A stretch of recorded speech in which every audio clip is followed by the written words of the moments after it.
आणि कोल्हापूर जिल्ह्यात पुन्हा एकदा पावसानं जोर धरलेला आहे। यंदाच्या पावसाळ्यात पंचगंगा नदी तिसऱ्यांदा पात्राबाहेर गेली आहे। गेल्या 24 तासात पंचगंगा नदीची पाणी पातळी 7 फुटांनी वाढली आहे। सध्या पंचगंगा 28 फुटांवरून वाहते आहे। राधानगरी धरणाचे देखील 3 स्वयंचलित दरवाजे उघडण्यात आले, त्यामुळे भोगावती नदी पात्रामध्ये राधानगरी धरणातून विसर्ग सुरू आहे। याचा आढावा घेतलाय विजय केसरकर यांनी।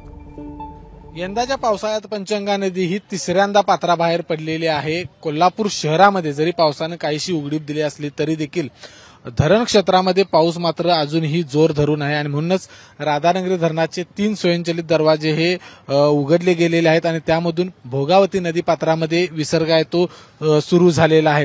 त्यामुळे पंचगंगा नदीची पाण्याची पातळी वाढलेली आहे। सध्या पंचगंगा नदीची पाण्याची पातळी 28 फुटांपेक्षा जास्त आहे, ती या ठिकाणी वाढलेली पाहायला मिळत आहे।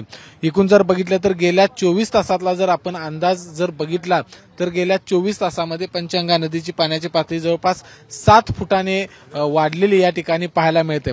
शाहूवाडी असेल, गगनबावडा असेल, राधानगरी असेल किंवा इकडे दक्षिणेला बुदरगड, गडिंग्लज, चंदगड या तालुक्यांमध्ये पावसाचा जोर आहे तो कायम असणार आहे। त्यामुळे कोल्हापूर जिल्ह्यातल्या सर्वच ज्या नद्या आहेत त्या दुथडी भरून वाहताना आपल्याला पाहायला मिळत आहेत। कॅमेरामन निलेश शेवाळेसह विजय केसरकर, एबीपी माझा, कोल्हापूर। एबीपी माझा, उघडा डोळे बघा नीट।